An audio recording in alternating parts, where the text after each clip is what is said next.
যে নবী শাফাত করবেন শফিউল মুজনিবিন, ওই নবী কিছু মানুষের বিরুদ্ধে আল্লাহর আদালতে মামলা করবেন। এখন সে মামলার আসামি যদি আপনি হন, আপনার জন্য সুপারিশ করবে কে? রাসূল নিজে তো মামলাকারী বাদী। কার জন্য মামলা করবে? এবার কোরআন থেকে শুনুন। وقال الرسول يا رب إن قوم اتخذوا هذا القرآن مهجورا। আল্লাহ বলছে আমার রাসূল সেদিন বলবো, আমার রব, আমার জাতি, আমার উম্মত, আমার এই মানুষগুলো আমার রেখে আসা কোরআন তারা পরিত্যাগ করেছে। আমি রক্ত দিয়া, দাঁত দিয়া, আমার শরীরের ঘাম জড়ায়া, রক্ত জড়ায়া কোরআনটাকে আমি মদিনায় প্রতিষ্ঠিত করে এসেছিলাম। কিন্তু আমার পরে তারাই কালেমা পড়ছে, কোরআন পড়ছে, কিন্তু কোরআনকে সমাজে প্রতিষ্ঠা করার চেষ্টা করে নাই, বরং তারা নিজেরাই বাদ দিছে। ও আমার রব, এই লোকগুলোর মামলা আমি দিলাম, আপনি বিচার করেন। এ কোরআন যারা পরিত্যাগ করবে, আল্লাহ তাদেরকে কিয়ামতের দিন অন্ধ বানায়া তুলবে। শুধু তেলাওয়াত করার নাম, কোরআন আঁকড়ায়া ধরা না, বরং তেলাওয়াত করতে হবে মানার নিয়তে, বুঝার নিয়তে। এখন মানার কোনো চিন্তাই নাই, সবাই শুধু কোরআন শরীফ পড়ে। আমাদের প্রধানমন্ত্রীও নাকি কোরআন শরীফ বছর 1 খতম 2 খতম দেয়। সালমান এফ রহমান তো প্রতি মাসে নাকি 1 বার খতম দেয়। কোরআন শরীফ কে না পড়ে? আপনাকে আমি বুঝাচ্ছি, পড়ে তো সবাই, কে না পড়ে? ঢাকা শহরে সূরা তারাবি হয় রমাদানে, এমন মসজিদ মনে হয় খুঁজেই পাবেন না। শুধু মসজিদে খতম তারাবি হয় তা না, বিভিন্ন আপনার বড় বড় অ্যাপার্টমেন্টে, সব অ্যাপার্টমেন্টে মসজিদ থাকে। অফিসের মাঝে মসজিদ বানায়, অস্থায়ী মসজিদ, এটার নাম দেয় নামাজ ঘর। অ্যাভেলেবেল কোরআন খতম হয়, এবং ঢাকাতে 10 দিনে খতম হয় এমন মসজিদও অনেকগুলা, দিন দিন ফারা।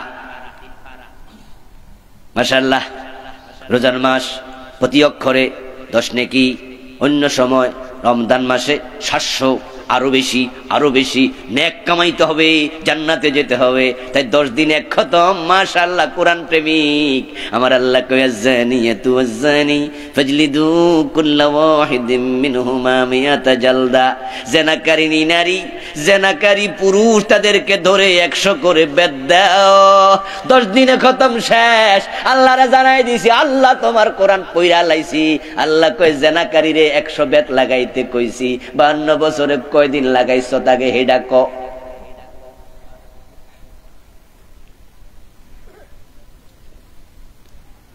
এই 52টা বছরে কোনো প্রেসিডেন্ট হিন্দু হয় নাই, কোনো প্রধানমন্ত্রী বৌদ্ধ হয় নাই, কোনো আইন মন্ত্রী খ্রিস্টান হয় নাই, সবাই মুসলমান। কিন্তু 52 বছরে কোরআনের আইন দিয়ে দেশটা কয়দিন চালাইছেন চিন্তাও নাই। তো কোরআন শুধু তেলাওয়াতের জন্য আল্লাহ পাঠাইছে। লিতুখরিজান নাস মিনাজ যুলুমাতি ইলান নূর। ও প্রিয় নবী, কোরআন দিয়ে আপনি অন্ধকার থেকে মানুষকে আলোর পথে আপনি বের করে নিয়ে আসবেন, এজন্য কোরআন পাঠাইছি। আল্লাহর হাবিবের কাছে কোরআন যেদিন যেই যখন নাজিল হয়, যে যুগে যে সময়ে, ওই যুগের নামই ছিল অন্ধকার যুগ, আইয়ামে জাহিলিয়া। চারদিকে অন্ধকার আর অন্ধকার, ডানে বামে সামনে পিছে। প্রিয় নবীজি তাকায়া দেখেন, সমাজের সবগুলা মানুষ আপাদ মস্তক অন্ধকারে ডুবে আছে। চুরি, ডাকাতি, রাহাজানি, ছিনতাই, খুন, অপহরণ, ধর্ষণ, মদপান, ইভেন আল্লাহর ঘরের ভিতরে বাহিরে 360 মূর্তি। ইব্রাহিম আলাইহিস সালাম যে ঘরটাকে তাওহীদের ঘর বানাইছে, এ মক্কার জালেমগুলো এটাকে শিরকের ঘরে রূপান্তরিত করে দিছে। আপনি কি ভাবতে পারেন আল্লাহর ঘরের ভিতরে তারা মূর্তি ঢুকাইয়া পূজা করতেছে? কোথায় গিয়েছিল তারা? আল্লাহর ঘরের ভিতরে। আচ্ছা, আমাদের বাংলাদেশে মসজিদ, আলহামদুলিল্লাহ গ্রামে মসজিদ আছে, এখানেও কি মসজিদ হবে নাকি শুনলাম? আচ্ছা, ভিত্তিপত্র স্থাপন হয়ে গেছে অলরেডি। মাশাআল্লাহ, আল্লাহ তুমি সহজ করো, কবুল করো, বলেন আমিন। আল্লাহ যারা ঘর বানাচ্ছে তাদের জন্য জান্নাতে ঘর বানাইয়া দিও, বলেন আমিন। হ্যাঁ, মান বানা লিল্লাহি মাসজিদান বানাল্লাহু লাহু বাইতান ফিল জান্নাহ। আমার বন্ধু, আপনাদের এলাকায় যে মসজিদ আছে, বলুন তো এলাকার কোন হিন্দু যদি তার দুর্গা দেবীটা আমাদের মসজিদের ভিতরে মেহরাবের উপরে বসায়া রাখে আর আমরা চোখে দেখি, আমরা তার কি মাথা ফাড়াইলাম না? যেগুলো চুপ করে আছেন এগুলা চুপ করে থাকবেন নাকি? বেনামাজি পর্যন্ত লাঠি লইয়া দৌড় মারবো। বেনামাজি যে নামাজ কালাম পড়ে না হেও সহ্য করবো না, বলবো কি মসজিদের ভিতরে কেডারে দেবী আনছে, প্রয়োজনে শহীদ হয়ে যাবো। আর আল্লাহর ঘরের ভিতরে বাহিরে 360টা দেব দেবী। আপনি ভাবতে পারেন তার আল্লাহর ঘরকে কোথায় নামাইছিল? নাফাক বানায় দিছিল। ছেলে মেয়ে মা বাবা সবাই একসাথে বসে মদ পান করত। কন্যা সন্তান জন্ম নেওয়ার অপরাধ, মেয়ে হলে জন্মিল কেন? মেয়ে হয়ে জন্ম নেওয়ার কারণে বাবা জীবিত মেয়েটাকে মাটির নিচে কবর দিয়ে দিত। ওয়াইদাল মাউদাতু সুইলাত বিআইয়ি যামবিন কুতিলাত, জীবিত কবর দিত। সুন্দরী যুবতী নিজের বাড়ি থেকে যদি কয়েক মাইল দূরে কোনো আত্মীয়ের বাড়িতে বেড়াতে যেত, প্রতিমধ্যে কয়েকবার ধর্ষিতা হতো, ইজ্জত কেড়ে নিত, গায়ের গহরা লুট করে নিত। এবং তার কোলে যদি শিশু বাচ্চা থাকতো, বাচ্চাটাকে কোল থেকে কেড়ে নিয়ে বাজারে দাস বানাইয়া বিক্রি করে দিত। ইজ্জতের নিরাপত্তা নাই, সম্পদের নিরাপত্তা নাই, নিজের কোলের শিশু সন্তানের নিরাপত্তা নাই। জগৎটা সমাজটা কত নিচে গেছে, এত নিচে নেমেছে, হয়তো তার নিচে নামার কোনো জায়গা অবশিষ্ট আর ছিলই না। এই যে ধর্ষিতা হতো, ভবনেরা ইজ্জত নষ্ট করত, তার বাবা চোখের পানি ছেড়ে দিয়ে কাঁদত। কিন্তু বিচার পাওয়া দূরের কথা, ওই সমাজে বিচার চাওয়ার জায়গাটাও ছিল না। কার কাছে বিচার চাইবেন? হে তো আরেক দর্শনকারী। রাসূলুল্লাহ সাল্লাল্লাহু আলাইহি ওয়াসাল্লামের বয়স 17। তাগড়া যুবক আব্দুল্লাহর ছেলে মুহাম্মদ সাল্লাল্লাহু আলাইহি ওয়াসাল্লাম দেখলেন পুরা সমাজটা অন্ধকারে তলিয়ে গেছে। তিনি মাথা তুলে দাঁড়ায় গেলেন। একটা সমাজকে এভাবে অন্ধকারে ডুবে যেতে দেয়া যায় না, এটাকে টেনে তুলতে হবে, আলোর পথে আনতে হবে। কিন্তু এত বড় জগদ্দল পাথর একা সরাবেন কেমনে? এজন্য সম্মিলিত চেষ্টা লাগবে। তাই 17 বছর বয়সে সমবয়সী যুবকদেরকে নিয়ে একটা সংগঠন বানালেন, নাম দিলেন হেল্পফুল ফুজুল। সংঘবদ্ধ প্রচেষ্টা লাগবে, একা একা হবে না। এই যে আজকে বাংলাদেশে কোরআনের বিধান নাই, কেউ আইন মানে না, কোরআনের চলছে 52টা বছর ব্রিটিশ আইনে। ব্রিটিশরা বলেছে চোর ধরে জেলে দাও, আল্লাহ বলেছে চোর ধরে হাত কেটে দাও। কথা ছিল আল্লাহর আইন মানবেন, মানতেছেন ব্রিটিশ আইন।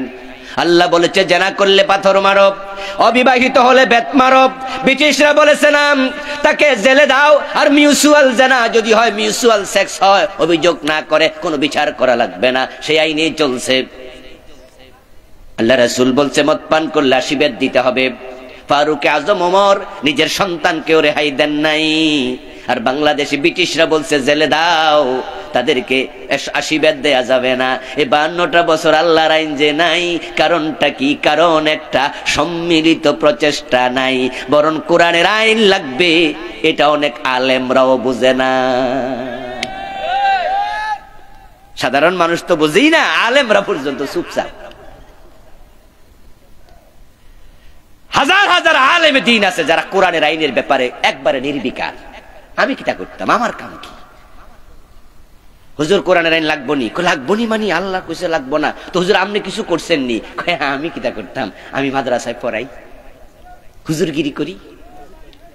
ক্লাসের মাঝে উনি কিতাবুল জিহাদ, কিতাবুল মাগাজি পড়াইতে যাইয়া জামা খুলে লাগবো, এত জেহাদের জজবা, রাস্তায় নামে না। আমি মসজিদের খতিব, আমি পীর সাহেব, খানকার পীর। আল্লাহর দিন লাগবে এটা তিনিও বলে, কিন্তু ভূমিকা কি?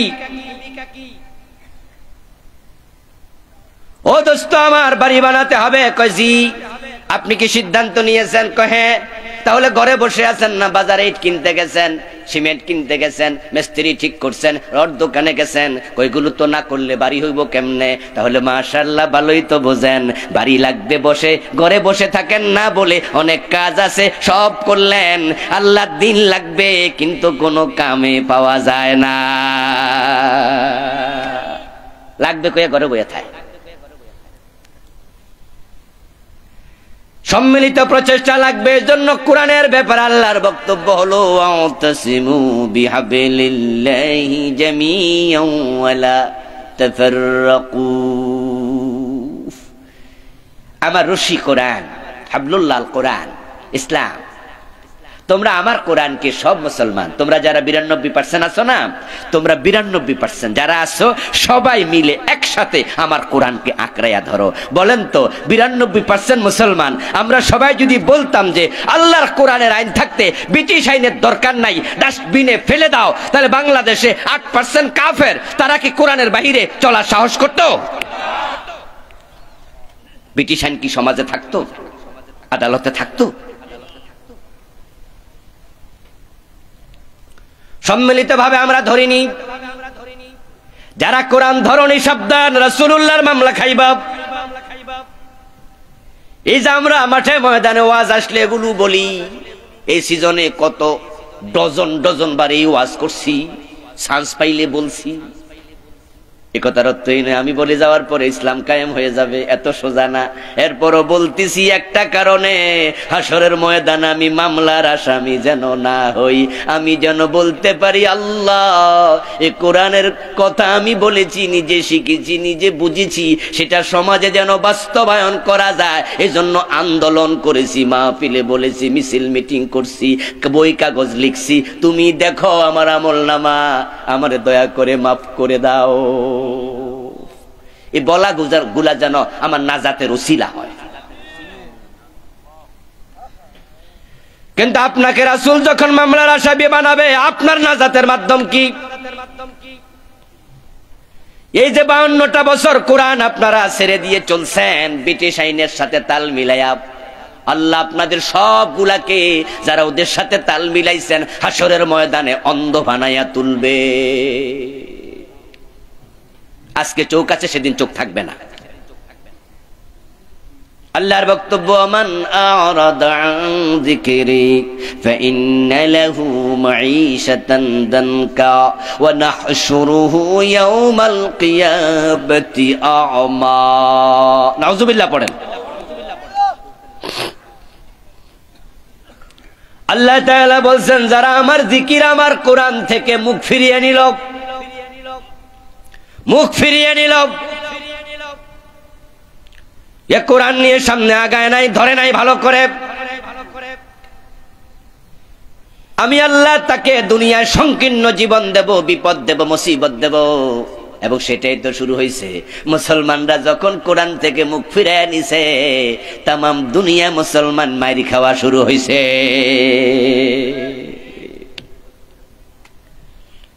আর যখন মুসলমানরা কোরআনওয়ালা ছিল, তামাম দুনিয়ায় বিজয় সম্মান তাদের পায়ে চুমু দিয়েছে। অর্ধ পৃথিবী আমাদের হাতের মুঠোয় ছিল। রোম আমরা শাসন করেছি, পারস্য আমরা শাসন করেছি, স্পেনে 700 বছরের মতো কালেমার পতাকা মুসলমান উড়াইছে। এ ভারত উপমহাদেশ প্রায় 1000 বছর আমরা শাসন করেছি। আর এখন Bosnia, Chechnya, Somalia, Kashmir, Algeria, ফিলিস্তিন, মায়ানমার, গুজরাট, তাকায়া দেখো সব জায়গায় মুসলমান যেখানে মারি খান, সেখানে গত 4 মাস ধরে ফিলিস্তিনকে তারা কবরস্থান, গোরস্থান বানাইয়া ছেড়া দিছে।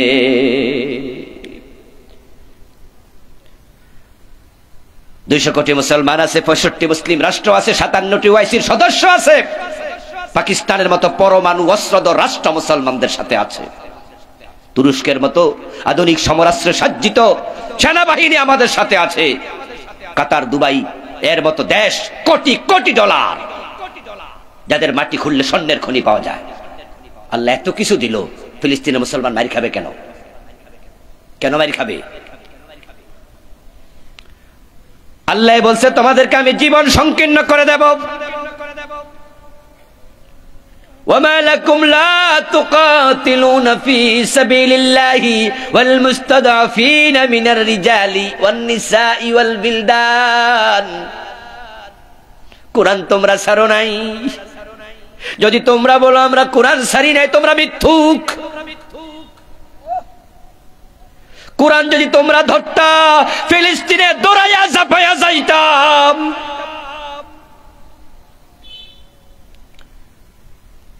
আরব বিশ্ব ফিলিস্তিনের মুসলমানের চিৎকার তারা নিজের ঘরে বসে কানে শুনতে পায়। চারিদিকে মুসলমান রাষ্ট্র।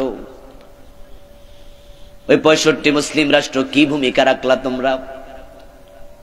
আল্লাহ বলছে তোমাদের কি হলো? ওই অসহায় আবাল বৃদ্ধ বনিতা ছোট ছোট বাচ্চাগুলো কেমনে মরে তোমরা কি দেখো না? তাদের সাহায্যের জন্য তোমরা কেন লড়াইয়ে নামছো না? ওমা লাকুম লা তুকাতিলুন। অক্টোবর মাসের 7 তারিখে যখনই তারা যুদ্ধ দাবানল নতুন করে জ্বালালো, 8 তারিখে আমেরিকা ঘোষণা দিয়ে দিল ইসরায়েল তোদের সাথে আমরা আছি। তারপরে তারা যুদ্ধ বিমান পাঠিয়ে দিল, মিসাইল পাঠিয়ে দিল, বিমান আপনার রণতরী পাঠিয়ে দিল। জো বাইডেন নিজে হাজির হয়ে গেল, কোটি কোটি ডলার পাঠিয়ে দিল। আমেরিকা যদি, কাফেররা যদি ইসরায়েলের পক্ষ নিতে পারে, সৌদি আরব আপনার অন্য অন্য মুসলিম রাষ্ট্র, তারা কি ফিলিস্তিনের সাথে থাকা দরকার ছিল না? চুপ করে আছে সবাই। এরপরে আবার বলছো না হাসুরুহু ইয়াউমাল কিয়ামাতি আমা। কুরআন যারা ছেড়ে দিয়েছ, আমি হাসরের ময়দান অন্ধ করে তুলবো। তখন তারা বলবে রব্বি লিমা হাশারতানি আমা ওয়া ক্বাদ কুনতু বাসীরা। আল্লাহ আমার তো চোখ ছিল দুনিয়া, এখন অন্ধ কেন বানাইলা? আল্লাহ জবাবে বলবেন কাযালিকা আতাতকা আয়াতুনা ফানাসিতাহা ওয়া কাযালিকাল ইয়াউমা তুনসা। তোমার কাছে আমার আয়াত, আমার কোরআন গিয়েছিল, কিন্তু তুমি এটা বিস্মৃত ছিলে, ভুলেছিলে, ধরো নাই আকড়াইয়া। তোমার মতো বান্দা আমার দরকার নাই, আজকে আমিও তোমাকে ভুলে গেলাম। তো আমরা যারা সাধারণ মানুষ, আমরা কি ফিলিস্তিনে যেতে পারবো? সুযোগ আছে? আল্লাহর হাত থেকে আমাদের বাঁচতে হলে কি করতে হবে? এই যে বলতে হবে, ফেসবুকে লিখতে হবে, পত্র পত্রিকায় দিতে হবে। আমাদের সামর্থ্য যতটুকু একসাথে মিছিল মিটিং করে দুনিয়াকে জানাতে হবে যেটা জুলুম, থামো থামো। আমাদের সরকারকে আমাদের বাধ্য করতে হবে। ও বাংলাদেশ গভর্নমেন্ট, সৌদি সরকারকে বলো ওয়াইসি সম্মেলন যেন ডাকে। কি লাগবে চাপ দেও, সবাই মিলে একটা প্রতিরোধ গড়ে তোলো। যদি আপনার অন্তরে তামান্না থাকে, আপনার সামর্থ্যের আলোকে আপনি কষ্ট পান, তাহলে আল্লাহ দেখবে কলবের খবর। আশা করা যায় আপনি মাপ পাবেন।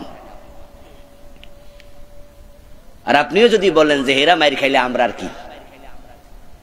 প্রিয় নবী না বলছেন আল মুমিনুনা কাজাসাদিন ওয়াহিদ, ইজা ইশতাকা আইনুহু ইশতাকা কুল্লু, ইজা ইশতাকা রাসুহু ইশতাকা কুল্লু। মুসলমানরা এক দেহের মতো। তো এক দেহের মতো যদি হয়, চোখে ব্যথা হলে হাত ঘুমায় না, হাতে ব্যথা হলে পা ঘুমায় না, মাথা ব্যথা হলে পুরো শরীর সজাগ থাকে, তো তারা মাইর খাইলে তুমি কষ্ট পাওয়ার কথা না? তো কষ্ট পাইলে চুপ আছো কিভাবে? আমার ভাইরা, রাসূলুল্লাহ সাল্লাল্লাহু আলাইহি সাল্লাম 17 বছর বয়সে দাঁড়ায় গেলেন। সমবয়সী যুবকদেরকে সাথে নিয়ে মানুষের বাড়িতে গেলেন, বললেন অন্যায় অনাচার ছেড়ে দাও, চুরি করো না, ডাকাতি করো না, অন্যায় করো না, ইত্যাদি ইত্যাদি, বাধ্য বাধ্য বাধ্য। দাওয়াত দিলেন, দাওয়াত দিলেন। দিতে দিতে প্রিয় নবীর বয়স হয়ে গেল 40 বছর, চলে গেল দীর্ঘ 23 বছর। আল্লাহর হাবিব 23 বছর 40 বছর বয়সে ফিরে তাকান, পিছনে রেজাল্ট কি দেখি? দেখেন যে কোনো চোরচুরি ছাড়ে নাই, ডাকাত ডাকাতি ছাড়ে নাই, আগের মতোই আছে, যেই সেই। লোহা ফিডাইলে যেমন, হাতে একটা লাড়ি লইয়া লোহা ফিডাইলে লোহা কি কমে যাব? ক্ষয়ব। বাড়ি দিলে কব যেই সেই, যেই সেই। রাসূল 23 বছর দাওয়াত দিলেন, তাকায়া দেখেন যেই সেই। কি করা যায়, কি করা যায়, চেষ্টা তো করলাম। তাই গভীর ধ্যানে মগ্ন আব্দুল্লাহর বেটা মুহাম্মদুর রাসূলুল্লাহ চলে গেলেন জাবালে নূরের একবারে চূড়ায়, গারে হেরাতে ধ্যানে বসে গেলেন। ভাবছেন কি করা যায়। ভাবতে হবে, ভাবনার বিকল্প নাই। ভাবনা থেকে পরিকল্পনা তৈরি হয়, পরিকল্পনার আলোকে কাজ হয়, কাজ করলে রেজাল্ট হয়। প্রিয় নবী ভেবেছেন আলেম ওলামাদেরকে বাংলাদেশের ভাবনায় ডুবতে হবে। 52 বছর পীর সাহেবরা অনেক দাওয়াত দিয়েছে, কিন্তু সুদ তো কমেনি। খতিবরা অনেক ওয়াজ করেছে, ঘোষ তো কমেনি। বক্তারা কত ওয়াজ করলো মাঠে ময়দানে, অনাচার তো কমেনি। ইসলাম তো সমাজে আসেনি। তাবলিগ জামাত গাট্টি কাঁধে নিয়ে নিয়ে মানুষের বাড়ি বাড়ি গেল, তাবলিগ জামাত নামাজের দাওয়াত দিল, বাংলাদেশের সবচেয়ে বড় ইজতেমা করলো। কই রেজাল্ট কি হলো? ইসলাম তো কায়েম হয়নি। এখন আলেমদের উচিত হচ্ছে গভীর ধ্যানে মগ্ন হওয়া, যে কি করা যায়। পরিকল্পনা করো, পরিকল্পনা করলেই প্ল্যান তৈরি হবে, মাথায় আসবে। ধ্যান করো। প্রিয় নবী ধ্যান করছেন। চিন্তা করো, যেভাবে চলছে এভাবে হবে না। আলেমদের ঐক্যমত্য হওয়া লাগবে, মতামত ভুলে যেতে হবে, ইখতিলাফ ভুলে যেতে হবে। যার ইখতিলাফ যেখানে আছে সেখানে রেখে দাও। হানাফি, শাফি, মালিকি, হাম্বলি সবাই মুসলিম, আহলে হাদিস, সুন্নি, জামাত সবাই মুসলিম। আমরা ভাই ভাই হয়ে যদি কোরআনের পক্ষে এক হয়ে যেতে পারি, এদেশ ইসলাম কায়েম হতে 6 মাসও লাগবে না। 6 মাসও লাগবে না। এটা টুপিওয়ালার দেশ, দাড়িওয়ালার দেশ, নামাজের দেশ, মসজিদের দেশ, পীরের দেশ, তাবলিগ জামাতের দেশ। এই দেশে ইসলাম থাকবে না কেন? রাসূলুল্লাহ সাল্লাল্লাহু আলাইহি ওয়াসাল্লাম ধ্যান করছেন। আল্লাহ তাআলা ওনার কলবের দিকে তাকায়া দেখেন যে আমার বান্দা মুহাম্মদ ইবনে আব্দুল্লাহ, আহারে তার অন্তরে সমাজ পরিবর্তনের কত আকাঙ্ক্ষা। অন্তরটা পুরা সারাক্ষণ এই মুখী, কেমনে মানুষকে ভালো করা যায়। আস-সাইয়ু মিন্না ওয়াল ইতমামু মিনাল্লাহ। চেষ্টা করবে মানুষ, সফলতা দেওয়ার মালিককে আল্লাহ। আল্লাহর হাবিবের চেষ্টা দেখলেন আল্লাহ তাআলা। কোরআন মাজিদ আল্লাহ তাআলা বলেন, ওমান জাহাদা ফিনা লানাহদিয়ান্নাহুম সুবুলানা ওয়াল্লাযী জাহাদা ফিনা। কি আয়াতটা কিরকম? হ্যাঁ, জাহাদু জাহাদু ওয়াল্লাযীনা জাহাদু ফিনা লানাহদিয়ান্নাহুম সুবুলানা। একটু কনফিউজ, তাই জ্বালাই করে নিলাম। বাংলা অর্থ হলো, আমি আল্লাহর পথে যারা চলতে বদ্ধপরিকর হয়, আমি আল্লাহ নিজ থেকে তাদেরকে সে পথে চলা সহজ করে দেই। ইন তানসুরুল্লাহ ইয়ানসুরকুম। তোমরা আগে আগাও, পা বাড়াও, আমি আল্লাহ তখন সাহায্য পাঠাইয়া দেব। আরে আগে তো আগাতে হবে কোরআন নিয়ে। প্রিয় নবীজি যখন ধ্যানে বসে গেলেন, জিবরিল আমিন এসে গেল। ইকরা বিসমি রাব্বিকাল্লাযী খালাক। পড়ো পড়ো তোমার রবের নামে। এসে গেল কোরআন, হয়ে গেলেন নবী। এবার আল্লাহ রাসূলুল্লাহকে বলে, ইয়া আইয়ুহার রাসূলু বাল্লিগ মা উনজিলা ইলাইকা মির রাব্বিক। ও আমার রাসূল, 23 বছর চেষ্টা করেছেন, রেজাল্ট হয় নাই। এবার কোরআন এসেছে, আপনি মানুষের কাছে এবার কোরআনের দাওয়াত পৌঁছায়া দেন। বাল্লিগ মা উনজিলা ইলাইকা মির রাব্বিকা। আপনার রবের পক্ষ থেকে যেটা আসছে এটার মেসেজ এবার দেন। মুহাম্মাদুর রাসূলুল্লাহ সাল্লাল্লাহু আলাইহি ওয়াসাল্লাম কোরআন নিয়ে দাঁড়ায় গেলেন। কে আছো? কে আছো? আল্লাহর কোরআন গ্রহণ করবে, আমি নবী, আমার মেসেজ গ্রহণ করবে। কে আছো? আবু বকর হাত তোলা দিয়া দিল, আমি আছি। 1 নাম্বার মুসলিম। মা খাদিজা বলে, আমিও আপনার সাথে আছি, নারীদের মাঝে প্রথম মুসলিম। গোলাম জায়েদ হাত তোলা দিয়া বলো, আমিও আছি, বালকদের মাঝে প্রথম মুসলিম। হযরত আলী রাজি হয়ে গেলেন, ওসমান, এভাবে আস্তে আস্তে করে 1.25 লক্ষ সাহাবী তৈরি হয়ে গেল। আইয়াকুলু সামি'না ওয়া আতা'না। সবার একটাই মন, একটাই চিন্তা, আমার আল্লাহ আমার রাসূল যা বলে শুনতে দেরি, মানতে আর দেরি নাই। মানতে শুরু করলো। দাওয়াত দিতে দিতে প্রিয় নবীর বয়স হয়ে গেল 63। চেষ্টা শুরু হলো 17 বছর বয়সে, 40 পর্যন্ত চেষ্টা হলো 23। আবার 40 থেকে নতুন চেষ্টা শুরু, এখন বয়স 63, আবারও গেল 23, আগেও 23, পরেও 23। কি চমৎকার কম্বিনেশন, দারুণ মিল। প্রথম 23 বছরে জিরু, পরিবর্তন হয়নি। আমার আল্লাহকে কোরআন দিলাম, লিতুখরিজান নাসা মিনাজ জুলুমাত, অন্ধকারে ডুবে আছে মানুষগুলো, এবার কোরআন দিয়ে আলোর পথ দেখাও, অন্ধকার থেকে বের করো। এই আয়াত প্রমাণ করে 23 বছরের রেজাল্ট হয় না, সব অন্ধকারে ছিল। আল্লাহর হাবিব ইন্তেকালের আগেই বলে গেলেন, খায়রুল কুরুনি করনি, তোমরা যারা আমার যুগের নাম দিয়েছো জাহেলিয়াতের যুগ, এখন আর সেটা বলা যাবে না। এমন পরিবর্তন হলো, আমার যুগ হয়ে গেল পৃথিবীর সর্বশ্রেষ্ঠ যুগ। প্রথম 23 বছরে জিরু, পরের 23 বছরে ফলে ফুলে সুশোভিত তামাম দুনিয়ার সর্বশ্রেষ্ঠ হিরু। কারণ তো একটা, প্রথম 23 বছরে কোরআন ছিল না, পরবর্তী 23 বছরে কোরআন আছে না নাই। এখন তিনি ওহির বাহিরে কোনো কথা আর বলে না। মা ইয়াতিকু আনিল হাওয়া ইন হুয়া ইল্লা ওয়াহিয়ু ইউহা। ও মুসলমান, কোরআন এসেছে, সমাজ পরিবর্তন হয়ে গেছে। এই কোরআনের কাছে দৌড়াও, কোরআনের কাছে যাও, অন্ধকার আর থাকবে না।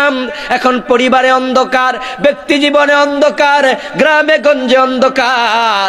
তাকায়া ভালো করে দেখো, আমাদের বাংলাদেশটা অন্ধকারে ডুবে আছে।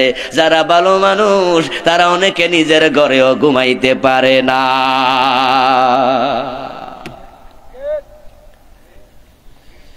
ভালো মানুষেরা মামলার আসামি, চোর ডাকাত বুক ফুলাইয়া চলতেছে। শুধু দিনের হক কথা বলার কারণে কত আলেম পর্যন্ত এখনো জেলখানায় আছে।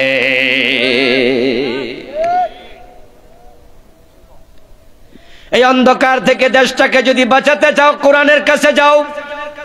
ব্যক্তি জীবনের অন্ধকার হলো কবিরা গুনাহ, আর কবিরা গুনাহ যদি আপনি গণতে শুরু করেন, সেটা হবে শিরিক দিয়া শুরু, কুফর দিয়া শুরু।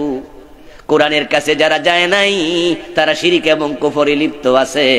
এই জন্য দেখবেন, যারা হেদায়েতের জন্য কোরআনের কাছে গেছে, তারা মাজারে সেজদা দেয় না।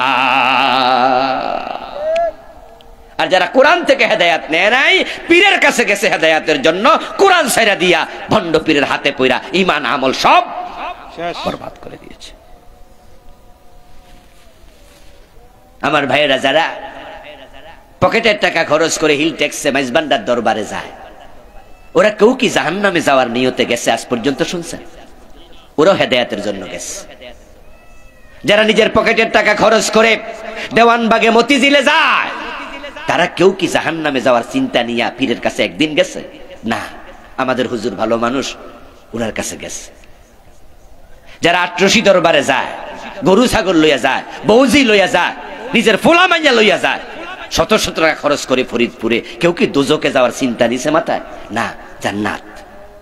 হুজুরের কাছে জান্নাত পামু, হুজুর আমারে জান্নাতের পথ দিবে, হুজুর আমারে হেদায়েতের রাস্তা দেবে, হুজুরকে ভালোবাসলে আল্লাহরে পাইয়া যামু, রাসূলরে পাইয়া যামু। চিন্তাটা ভালো, কিন্তু আমার প্রশ্ন হলো, সেই লোকগুলো সমস্ত দরবারে যাচ্ছে, ওই লোকগুলা কি কোরআনের কাছে আদৌ ভালো কইরা গেছে? কথা ছিল পীরের কাছে যাওয়ার আগে কোরআনের কাছে যাও। কারণ বাংলাদেশে কি ফিরদের মাঝে ভণ্ড ফির, হক্কানি ফির দুই গ্রুপ আছে না সব হক্কানি? চুপ করে থাকলে তো হবে না। বাংলাদেশে যত ফির আছে সব কি হক্কানি? 2-4 জন ভণ্ড আছে না নাই? ভণ্ড কি পার্সেন্টেজ 2-4 জন না আরো বেশি? আপনাদের থেকে শুনবো, হক্কানি ফির নাসি বেশি না ভণ্ড ফির বেশি? ইয়েস, এটাই সত্য। কারণ বাংলাদেশে এমন ফিরও আছে যে ফির নিজে পর্দা করে না, এমন ফিরও আছে যে ফির জুমার নামাজ পর্যন্ত পড়ে না, আর পায়ে সেজদা নেয়, এমন ফিরের তো অভাবই নাই। মানিকগঞ্জে গেলে দেখবেন ঘরে ঘরে ফির। আমার প্রিয় ভাইয়েরা, আপনি পীরের কাছে আগে গেলেন, কোরআনের কাছে গেলেন না, তাহলে কে হক্কানি কে বেহক্কানি, কে ভালো কে বন্ড আপনি চিনবেন কেমনে? কিন্তু আগে যদি আপনি কোরআনের বিসমিল্লাহর বা থেকে মিনাল জিন্নাতি ওয়ান নাসের সিন পর্যন্ত একটা বার বাংলা অর্থ সহ পড়া ফেলতেন, আপনার সময় লাগতো 3-4 বছর মাত্র। 3-4 বছরে 5 আয়াত করে পড়লো, শেষ হয়ে যাবে পুরা কোরআন। তাহলে আপনি পীরের কাছে যাওয়ার পরে দেখলেন এই পীর মহিলা মুরিদ করে, ও ফ্যান পর্দা করে না, তখন কোরআনের আয়াত আপনাকে বলে দেবে। কোরআনে সূরা নূরের মাঝে আছে কুল্লিল মুমিনিন ইয়াগুদ্দু মিন আবসারিহিম, ও নবী পুরুষদেরকে বলে দেন, ও মুমিন পুরুষেরা পরনারী থেকে নিজের চোখ তুমি অবনত রাখো। মহিলাদেরকে বলছে বেপর্দায় যাইও না। এখন এই পীরও বেডির দিকে তাকায় রইছে, আবার বেডিও বেপর্দায় পীরের সামনে আসছে। তাদের আচরণটা কোরআনের পক্ষে না উল্টা? তো কোরআন বলে দেবে এই পীরের কাছে মুরিদ হইও না, এটা ভণ্ড পীর বটে।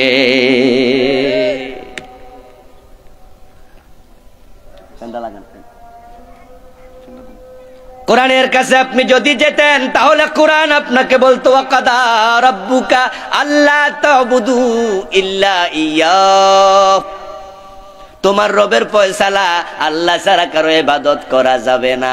আর ইবাদতের মাঝে না ঈমানের পরে সেরা ইবাদত হলো সালাত, নামাজ। আর নামাজের মাঝে সবচেয়ে দামি অঙ্গ হলো সাজদা।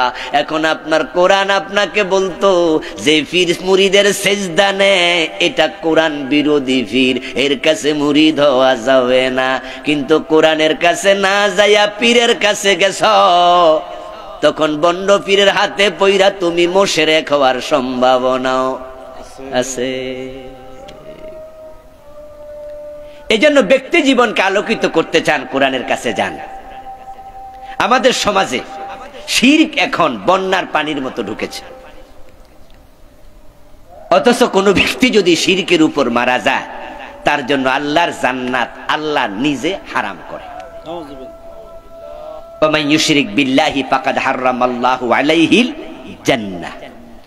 আল্লাহ তাআলা বলছেন যে আল্লাহর সাথে শিরক করে মারা যাবে, আল্লাহ নিজে তার জন্য জান্নাতকে হারাম বানাইয়া দেবে। শিরকের উপর মারা গেলে কোনদিন জান্নাত পাবেন না। ইন্নাল্লাহা লা ইয়াগফিরু আন ইউশরাকা বিহি ওয়া ইয়াগফিরু মা দুনা যালিকা লিমান ইয়াশা। শিরক ছাড়া অন্য গুনাহ ক্ষমার আশা আছে। 100 গ্যালন মদ খাইয়া মরছেন, 100 বার জিনা করছেন, 100 জন খুন করেছেন, আমলনামায় শিরক নাই, হতে পারে আল্লাহ চাইলে ক্ষমা করবেন। কিন্তু একটা শিরক নিয়ে মরছেন, আল্লাহ বলে শিরক আমি ক্ষমা করব না। ইন্নাশ শিরকা লা যুলমুন আযীম। অথচ বাংলাদেশের পরতে পরতে ঘরে ঘরে শিরক এখন দুর্বাঘাসের মতো উঠেছে। এ নিয়ে আমি বই লিখেছি আরো 5-6 বছর আগে, ছোট্ট একটা বই। আমার লিখা মোট 7টা বই আছে আলহামদুলিল্লাহ। এটার নাম দিছি আমি প্রচলিত শিরক ও তা থেকে বাঁচার উপায়। এর মাঝে আমি 29টা লিখছি, যেগুলো আমার চোখে বাংলাদেশে আমি দেখেছি। তো হবে কি রেজাল্ট? কোরআনের কাছে যাননি তো অনেকে, হাদিস পড়েননি। আপনারা এখানে আছেন, আমার সামনে আছেন অনেকে যারা আল্লাহর কোরআনটা বিসমিল্লাহর বা থেকে মিনাল জিন্নাতি ওয়ান নাসের সিন পর্যন্ত একবার অর্থ সহ পড়েন নাই, এমন অনেকে আছেন। আলহামদুলিল্লাহ হুজুর, আমরা যারা আছি আমরা তো তাফসীর সহ পড়ছি বারে বার 1-2টা তাফসীর, কত তাফসীর পড়েছি আমরা আলহামদুলিল্লাহ, 15-20টা তাফসীর। তা আপনি শুধু অর্থ সহ পড়লেন না। অথচ যদি আপনারা আমি প্রশ্ন করি আবু বকরের সাথে জান্নাতে যাইতে কে কে রাজি আছেন, 2 হাত তুলে খাড়ায় থাকবেন। ওমরের সাথে জামুমানি হুজুর, তো আপনি ওমরের চরিত্র ভিতরে নিলেন না, আবু বকরের আমল নিলেন না। আবু বকরের সাথে জান্নাত এত মাগনা। আমার দোস্ত, আল্লাহর কোরআন আপনি না পড়ার কারণে, রাসূলুল্লাহর হাদিস না পড়ার কারণে আপনার ভিতরে শিরক ঢুকে গেছে। কারণ কোনটা যে শিরক আপনি জানলেন না। এবার আপনাদের কাছে একটু জবাব চাইবো, যারা বুঝেন তারা একটু বলুন তো দেখি, না যাই না বিষ খাইলে মানুষ কি মরে না? তো না বুঝা শিরক করলে বুঝি ঈমান নষ্ট হবে না? হবে। হাসরের দিন আল্লাহর সামনে যাইয়া আপনি বলবেন যে আল্লাহ, এই ঘটনা কি? আমার যে আমল নামা পুরা খালি, কিছু নাই, সব জিরো। আমি তো 5 ওয়াক্ত নামাজ পড়ছি, আমি তো রমাদানে রোজা রেখেছি, আমি কড়াই গন্ডা হিসাব করে আল্লাহ যাকাত আদায় করছি, 3 বার হজ করছি, 5 বার উমরা করছি, আল্লাহ সওয়াব কই? আল্লাহ বলবে জিরো জিরো। ওয়ালা ওয়াশরাকু লাহাবিতা আনহুম মা কানু ইয়ামালুন। আমি কোরআনে বলেছি যদি তারা শিরিক করে, যা আমল করেছে সব জিরো করে দেব আমি। লাকাদ ওয়াহিয়া ইলাইকা ওয়া ইলাল লাযিনা মিন ক্বাবলিকা লাইন আশরাকতা লায়াহবাতান্না আমালুক ওয়া লাতাকুনান্না মিনাল খাসিরিন। এই শিরিক করছো কেন তুমি? আপনি সেদিন হয়তো বলবেন আল্লাহ শিরিক আমি করেছি, ওয়াল্লাহি রাব্বিনা মা কুননা মুশরিকিন, কোরআনের আয়াত। লোকজন বলবে আল্লাহ তোমার কসম শিরিক করি নাই। কস কি রে? আমি আল্লাহ বলছি তোরে জিরো বানায় দিছি শিরকের কারণে, আর তুই বলিস কি আমার কসম কইরা? আমার কসম, ওয়াল্লাহি রাব্বিনা, রব তোমার কসম, মা কুননা মুশরিকিন, শিরিক করি নাই। এই এত বড় মিছা কথা কেমনে কস? আচ্ছা আমরা দুনিয়া যা করেছি আমল নামায় সব কি রেকর্ড আছে না কিছু বাদ গেছে? কুল্লা শাইইন আহসাইনাহু কিতাবা, সব লেখা আছে, সব। ওমান ইয়ামাল মিসকালা যাররাতিন খায়রান ইয়ারা যাররাতিন শাররান ইয়ারা, সব এভরিথিং। ওয়া কুল্লা ইনসানিন আলজামনাহু তায়রাহু ফি উনুকিহি, সব লেখা আছে। ক্যামেরা একটা গর্দানের ভিতরে আল্লাহ সিসি ক্যামেরা ঢুকাইয়া টিপ মাইরা দিছে, মৃত্যু পর্যন্ত মা ইয়ালফিজু মিন কাউলিন ইল্লা লাদাইহি রাকিবুন আতীদ, সব এভরিথিং, এভরিহোয়ার, এভরি মোমেন্ট, হারাকাত সুকুনাত সব রেকর্ড, কিচ্ছু বাদ নাই। আল্লাহ তাআলা গর্দান থেকে টান মেরে দেখাবে, দেখ তুই নামাজ পড়ছ, তোর দাবি কিন্তু ঠিক, তুই যে হজ করেছিস সেটাও ঠিক, তবে অমুক পীরের মাজারে যাইয়া যে সেজদা মারছ এটাও আমল নামায় আছে, দেখ দেখ। বান্দা সেদিন বলবে আল্লাহ সেজদা করেছি পীর সাহেবকে, ঠিক আছে তো, কিন্তু পীর সাহেব তো কইছে এটা সেজদায়ে তাজিমি, উনি তো কইছে পীরের সেজদা দিলে অসুবিধা নাই, আদমকে ফেরেশতারা সেজদা দিছে, ওই দলিল দিয়ে আমারে বুঝাইছিল। আল্লাহ আমার কি শিরিক হয়ে গেছে? আমি তো বুঝি নাই। ওয়ালাউ আন্না লানা কাররাতান ফানাকুনা মিনাল মুমিনিন, ও আমার রব আমি আজকে ধরা খাইয়া বুঝছি এটা শিরিক। মাজারের কাছে যাইয়া সরাসরি চায়, ছেলে চায়, মেয়ে চায়, টাকা চায়, চাকরি চায়, এমন কিছু মুরিদ বাংলাদেশে আছে না নাই? অথচ সন্তান দেয়ার মালিক কে? ইয়াহাবু লিমান ইয়াশাউ ইনাসা ওয়া ইয়াহাবু লিমান ইয়াশাউ যুকুরা আও ইউযাব্বিজুহুম যুকরানা ওয়া ইনাসা ওয়া ইয়াজআলু মান ইয়াশাউ আকিমা। তিনি ছেলে দেন, তিনি মেয়ে দেন, তিনি ছেলে মেয়ে দুটি দেন, তিনি যাকে চান একটাও দেন না, তাই চাইলে তার কাছে চাও, অথচ মাজারে যাইয়া বাবা আমার একটা ছেলে দাও, মেয়ে দাও, তুই তো মুশরিক, তুই কেন মাজারে চাইলি? তোর সব জিরো। জাহেল আলেমরা পর্যন্ত এদেশে শিরিক প্রচার করছে, সাধারণ মানুষের কথা কি বলবো? মাহফিলে লাখো শ্রোতার সামনে আলেম গান গায়, আল্লাহর ধন রাসূলকে দিয়া আল্লাহ গেছে গায়ে বইয়া, রাসূলের ধন খাজা লইয়া ছুইয়া আসে আজমিরে, কেউ ফিরে না খালি হাতে, খাজা তোমার দরবারে। আলেম যদি এই গান গায় তাহলে সাধারণ মানুষের কথা কি বলবো? আল্লাহর ধন রাসূলরে দিচ্ছে, তোর এই কথা কইল কেডা? কে বললো এই কথা? রাসূল নিজে চাইতেন কার কাছে? তো আল্লাহ দিয়ে দিলে রাসূল চায় কেন? উনি তো শুধু বন্টন করার কথা ছিল।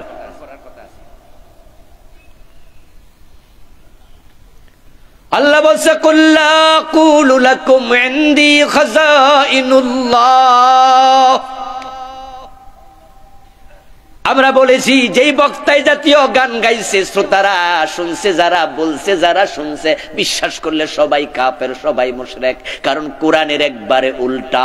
আল্লাহকে প্রিয় নবী আপনি উম্মতকে বলে দেন আমি এই দাবি করি না আমার কাছে আল্লাহর ভান্ডার আছে, বরং ভান্ডার আল্লাহটা আল্লাহর কাছে, তাই রাজ্জাক কার নাম? আল্লাহ।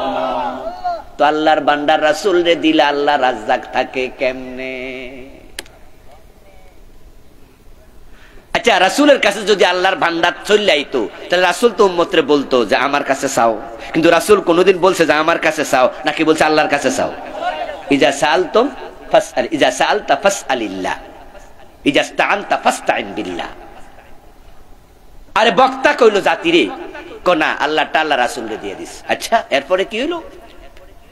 রাসূলের আবার রাসূলের কাছে নাই, এটা খাজা বাবারে দিয়ে দিস। আল্লাহর দন রাসূলকে দিয়ে আল্লাহ গেছে গায়ে বইয়া, রাসূলের দন খাজা লইয়া শুয়ে আছে আজমিরে। তাহলে এখন যদি রাসূলের দন আল্লাহর কাছ থেকে রাসূলের কাছে, রাসূলের কাছ থেকে খাজা বাবার কাছে, তাহলে এখন আজমিরে যাওয়াই লাগে। ঠিকানা মিকানা ধরাই দিল। ঠিক আমাদের বাংলাদেশের কিছু লোক পাসপোর্টে ভিসা লাগাইয়া আজমিরে যায় ছেলে মেয়ে চায়, চাকরি বাকরি চায়, এমন কিছু বোকা আছে না নাই? ওই যে হুজুর ঠিকানা ধরাই দিছে, ওখানে আছে। আবার বলছে কেউ ফিরে না খালি হাতে, হিয়ানে গেলে আর আমনে খালি হাতে।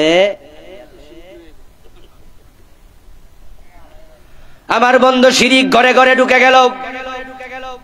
এই বইটা নিবেন, আমার স্টেজে কিছু বই আছে, ঘরে ঘরে থাকা উচিত। কারণ যদি শিরকের ভিতর আপনি থাকেন, উপায় নাই, উপায় নাই। ঠাকুর মশাই আসে, মুসলমানের সন্তান হস্তরেখা দেখায়। বাংলাদেশের পত্রিকা মাঝে মাঝে দেখবেন, ইত্তেফাক পত্রিকা, বিশেষ করে ইত্তেফাক, আরো কিছু পত্রিকা আছে, অর্ধেক পেজ রাশিফল। এরকম দেখছেন কি? কি নাম? রাশিফল। দেখবেন সেখানে লেখা আছে কুম্ভ রাশি, তুলা রাশি, কন্যা রাশি, মর্কট রাশি, কর্কট রাশি। এবং সেখানে আবার বিস্তারিত ব্যাখ্যা আছে, যাদের তুলা রাশি তাদের আগামী সপ্তাহ ভালো যাবে। ইন্না লিল্লাহি ওয়া ইন্না ইলাইহি রাজিউন। আগামী 1 সেকেন্ড পরে কি হবে আল্লাহ ছাড়া কেউ জানে? আর ওই বেটা পত্রিকায় লিখে দিছে আগামী 1 সপ্তাহের খবর অলরেডি কয়ে দিছে। আর বাংলাদেশের লোকেরা রাশিফল বিশ্বাস করে। ভবিষ্যৎ জানার জন্য বিভিন্ন গণকের কাছে চলে যায়। ঢাকায় বড় বড় অফিস খুলে বসে আছে বাবা লিটন দেয়ান, বিশাল সাইনবোর্ড দিছে, ওখানে আছে লেখা অতীত ভবিষ্যৎ ভূতপূর্ব বাবা সব জানে। আস্তাগফিরুল্লাহ। ও দোস্ত, পারিবারিক জীবনে ঢুকেছে, সামাজিক জীবনে ঢুকেছে, অন্ধকার পুরা জীবনটা সে নিছে। কোরআনের কাছে যান, কোরআনের কাছে যান। রমাদান কোরআনের মাস, এজন্য কোরআন শিখায়, রমাদানকে কাজে লাগানো দরকার আছে না নাই? আমার দোস্ত, যারা আপনারা কোরআন পারেন না, মামলা খাওয়ার জন্য রেডি হয়ে যান। কিন্তু রাসূল দাঁড়ায় রয়েছে, উনি মামলা দেওয়ার জন্য অপেক্ষা করছে। এ কোরআন প্রচার করতে যায় কাঁচা দাঁত ভেঙেছে, কাঁচা দাঁত দিয়েছে। রাসূলের দাঁত ভাঙ্গার কাহিনী শুনলে চোখের পানি ছাইরা দিয়া কান্দেন। অথচ এই কোরআন প্রচার করতে গিয়ে দাঁত দিছে, সে কোরআনটাই পড়লেন না। মায়ের কপালে চুমু খায়, ভাত খাওয়ায় না। এটার নাম ভণ্ডামি, ভালোবাসা না। যে কোরআনের কথা বলতে গিয়ে তায়েফের মাঠে রক্ত পুরা দাও, একটা পশমের জায়গা ছিল না যেখানে রক্ত লাগে নাই। মাটিতে বসেছে, চারদিক রক্তে ভিজে গেছে। আর সে কোরআন আপনার বাড়িতে আপনি পড়েনি নাই, বরং সিলেবাসে ছিল, এটা বাদ দিয়ে দিতে। আরো প্রাইমারিতে কোরআন নাই, হাই স্কুলে কোরআন নাই, কলেজে কোরআন নাই, ভার্সিটিতে কোরআন নাই। আশ্চর্য মানুষ, ক্লাস 1 থেকে এমএ পাস করলা, দেখে দেখে কোরআন পড়তে পারো না। তোমার এই শিক্ষার মাঝে থুতু মারা দরকার। অপ্রয়োজনীয় শিক্ষা কেন শিখো? গুহায় বসবাস করবো, আমাদের বিল্ডিং লাগবে না। তোমার তো ইঞ্জিনিয়ার দরকার নাই। মেটাপথে হাঁটবো, ব্রিজ কালবার দরকার নাই, বিদ্যুৎ দরকার নাই। অন্ধকারে থাকবো। সাহাবারা ছিলেন, ওই যুগ বিদ্যুৎ ছিল না, আজকের উন্নতি ছিল না। তারা ভালো ছিলেন, ইমানওয়ালা ছিল। আর ইমান যদি না থাকে, এইসব জিনিস কোনো লাভ নাই, সব মূল্যহীন। কম্পিউটার সায়েন্স সিলেবাসে ঢুকাইলে 100 নাম্বার, ইংরেজি ঢুকাইলে 200 নাম্বার, বাংলা ঢুকাইলে 200 নাম্বার, কিন্তু আল্লাহর কোরআন 1 নাম্বারও না। কেন তোমাদের কাছে কোরআন এত অপ্রয়োজনীয় হলো কেন? চাইলে কি ক্লাস 1-এ কায়দা ঢুকানো যায় না? মুসলমান চুপ করে থাকলে কেমনে হবে? সরকার চাইলে, রাষ্ট্র চাইলে সম্ভব কিনা? ক্লাস 1-এ কায়দা ঢুকায় দাও। বাচ্চারা আলিফ বাতা শিখবে, শুরু সরেয়া শিখবে, ইংরেজি অঙ্ক শিখবে। আমরা তো এগুলার বিরোধী না। আমি নিজেও তো জেনারেল লাইনেও তো লেখাপড়া করে পিএইচডি করেছি। একথার অর্থই না আমি ইউনিভার্সিটিকে নেগলেক্ট করছি। আমি বুঝাচ্ছি, যেখানে ইসলামী শিক্ষা থাকবে না, নৈতিক শিক্ষা থাকবে না, ওই শিক্ষা তোমাকে মানুষ বানাবে না। ইংরেজ পণ্ডিত স্ট্যানলে হাল এই কথাই বলেছিলেন, if you teach your children 3 arts and you leave 4th art, you will be get 5th art, and that is rascality. তোমার সন্তানকে তুমি 3টা আর শিখালে, রিডিং, রাইটিং এন্ড অ্যারিথমেটিক। লেখা পড়া বিজ্ঞান ভূগোল সব শিখালে, ইউ লিভ ফর তার রিলিজিয়ন। তুমি 4 নাম্বার আর ধর্ম এটা বাদ দিছো, ইসলাম বাদ দিয়েছো, কোরআন হাদিস বাদ দিয়েছো। অপেক্ষা করো, you will be get 5th আর, দ্যাট ইজ রাস্কেলিটি। তোমার সন্তান ইসলামী শিক্ষা বিবর্জিত অবস্থায় বড় জ্ঞানী হবে, পণ্ডিত হবে, শিক্ষিত হবে। যত বড় শিক্ষিত হবে কোরআন হাদিস বাদ দিয়া তত বড় বদমাশ হবে।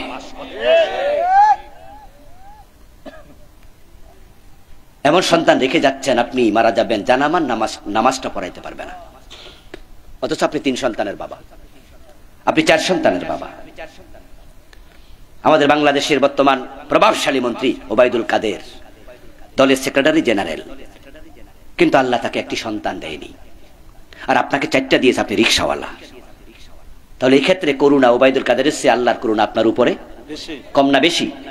আপনি মুদি দোকানদার, আপনি কিন্তু ছোট চাকরিওয়ালা, ওপরে রাষ্ট্র ক্ষমতা দিয়েছে কিন্তু সন্তান দেয়নি, আর আল্লাহ আপনাকে 4টা সন্তানের বাপ বানাইছে।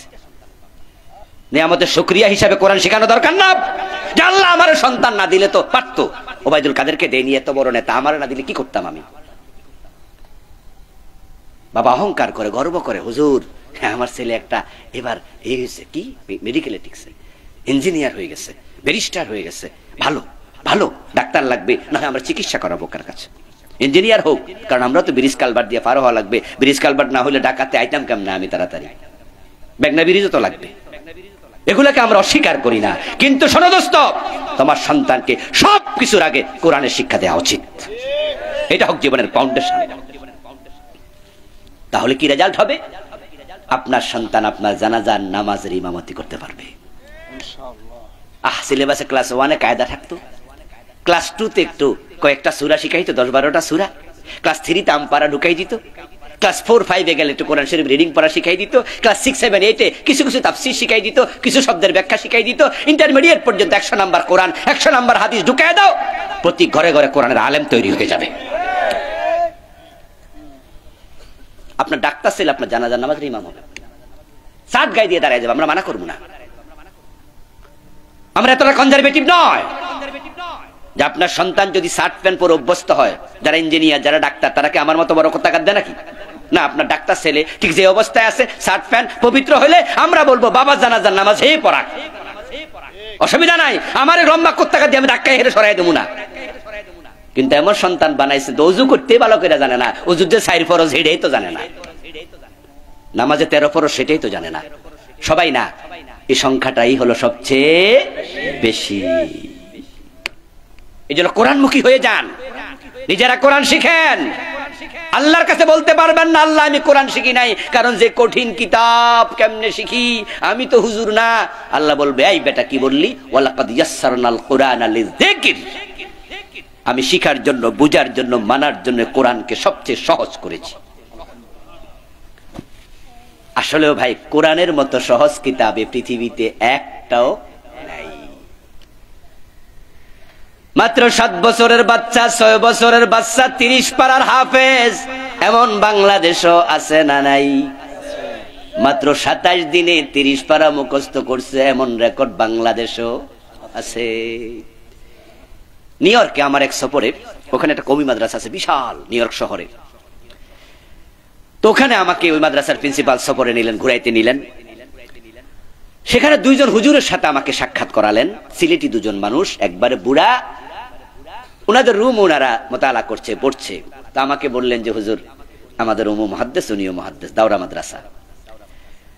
তো আমার ভালো লাগলো, সিলেটি মানুষ, বাংলাদেশি মানুষ, মুহাদ্দিস। এক পর্যায়ে আমার বললো হুজুর আলাদা একটা নিউজ আছে, মেসেজ আছে। কি? বললো যে এই হুজুর মাত্র 27 দিনে 30 পারার হাফেজ হয়েছে। আমি বুকে জড়াইয়া ধরলাম, সুবহানাল্লাহ, বলেন কি হুজুর? 2 চোখ পরিপূর্ণ অন্ধ, অথচ 30 পারার হাফেজ, এমন ঘটনা কি বাংলাদেশে আছে? আপনার কি চোখ অন্ধ? আপনার বয়স কি 7 বছর? তা আপনি 30 বছর 40 বছর কোরআন পড়তে পারেন না কেন? আপনার আগ্রহ নাই। সমস্যা এখানে, আপনার আগ্রহই নাই, আপনি কোরআনকে ভালোবাসতে জানেননি, উপেক্ষাকারী আপনি। আমাদের সন্তানদেরকে আমরা কোরআন শিখাই, আপনি কেন শিখাবেন না আপনার সন্তানকে? আলেমের সন্তানরা সবাই কোরআন পারে, কিন্তু আপনার সন্তান পারবে না কেন? আপনাদের বাড়ির পাশে হাই স্কুল আছে? এ গ্রামে কি আছে? আছে। হাই স্কুল শিক্ষক যদি 15 জন থাকে, একজন যদি মাওলানা হয়, খবর নিয়ে দেখবেন ওই মাওলানার বাচ্চা যে কয়জন আছে সবাই কোরআন শরীফ পারে। আর বাকি 14 জনের খবর নেন, হয়তো 10 জনের পারবে, 4 জনের পারবে না, 4 জনের পারবে, 10 জনের পারবে না। আমরা আলেমরা জানি যে কোরআন শিখাটা নফল ব্যাপার নয়, এটা ফরজ। তলাবুল ইলমি ফরিদা আলা কুল্লি মুসলিম, শিখতে হবে আপনাকে। একবার সহজ কিতাব, সহজ কিতাব। আর এর সাথে লেগে যান না দোস্ত, আল্লাহ কেমনে আপনার সম্মান বাড়াবে কল্পনা করতে পারবেন না। কি পরিমাণ দাম বাড়াইয়া দেবে, কি পরিমাণ দাম বাড়াইয়া দেবে। চারদিক থেকে ভালোবাসা আসবে, চারদিক থেকে। এই কোরআন শিখতে সকালবেলা রওনা দেবেন, আল্লাহর ফেরেশতাদেরকে আল্লাহ বলবে ইন্নাল মালাইকা লাতাদউ ওয়াজনিহাতাহা রিদাল লিতালিবিল ইলম। ও ফেরেশতারা আমার বান্দা কোরআন শিখতে মাদ্রাসা যাচ্ছে, মক্তবে যাচ্ছে, মাহফিলে যাচ্ছে, মসজিদে যাচ্ছে, আমি বলছি তার পায়ের নিচে পাখা বিছায়া দে। আপনাকে বরণ করবে ফেরেশতারা পাখা বিছায়া পায়ের তলায়। আল মাহিরু বিল কুরআনি মা'আস সাফারাতিল কিরামিল বারারা والذي يقرأ القرآن ويتتعتع فيه وهو عليه شاق له أجران। আর যে কোরআন শিখে পণ্ডিত হয়ে যাবে, কোরআনের মুফাসসির হয়ে যাবে, মুফতি হয়ে যাবে, মুহাদ্দিস হয়ে যাবে, কোরআনের ব্যাখ্যা জানবে, আমল করবে, আমার রাসূল বলেন তার সম্মান আল্লাহ এতটাই বাড়ায়া দেবে, আল্লাহর নৈকট্যপ্রাপ্ত ফেরেশতাদের সম্মানের মতো সে দামি হয়ে যাবে, ও পরিমাণ সম্মান পেয়ে যাবে। আর যারা আছে বুড়া মানুষ, চোখে দেখে না, কানে শোনে না, তাদের ব্যাপারে প্রিয় নবী বলছেন কোরআন ছেড়ো না, বয়স হয়ে গেছে, বুড়া বয়সে বুঝছো। আবুল কালাম আজাদ বাশার ওয়াজ করছে, আহারে এই ওয়াজটা যদি যৌবনকালে শুনতাম তাহলে আমি তো কোরআন পড়তাম, এখন তো আমি চোখে কম দেখি, আমার উপায় কি? আমি তো কানে কম শুনি, আমার তো দাঁত পড়ে গেছে, হা বলতে পারি না, খ বলতে পারি না, হুজুর কয় কফ, আমি তো পারি না, এখন আমি কি করব? রাসূল আপনার জন্য আরো সুসংবাদ দিয়ে বলছে ওয়াতাতাউ ফীহি, কোরআন পড়তে গিয়ে যে কষ্ট পায় সাধারণ পাঠকের তুলনায় আল্লাহ তাকে সওয়াব দেবে দ্বিগুণ। আপনার জন্য স্পেশাল অফার। এরপরে কোরআন পড়তে পড়তে মরে যান, শিখতে শিখতে মরে যান। ফাবাইনাহু ওয়া বাইনান নাবিয়্যিনা দারাজাতুন ওয়াহিদা, কোরআন পড়তে পড়তে শিখতে শিখতে ইলম অর্জন করবে, আল্লাহর দ্বীনকে জীবিত করার জন্য এই চিন্তা নিয়ে মানার নিয়তে শিখবে, মরে গেলে নবীদের পাশের জান্নাত আল্লাহ দিয়ে দেবে। এই আসুন প্রিয় ভাইয়ের, আজকের এই মাহফিলের আলোচনাগুলো আমরা কাজে লাগাই। এক এক হুজুর এক এক ওয়াজ করছে বিভিন্ন বিভিন্ন সাবজেক্টে, যে যা বলেছে আমরা হক কথাগুলোকে আমল করব। জানার অনেক হয়েছে, এখন মানা দরকার। আমরা হারাম ছেড়ে দেব, ফরজগুলো আঁকড়িয়ে ধরবো, কোরআনের আলোকে জীবন গঠন করব, সমাজ গঠন করব, আল কোরআনের রাষ্ট্র তৈরি করব ইনশাআল্লাহ।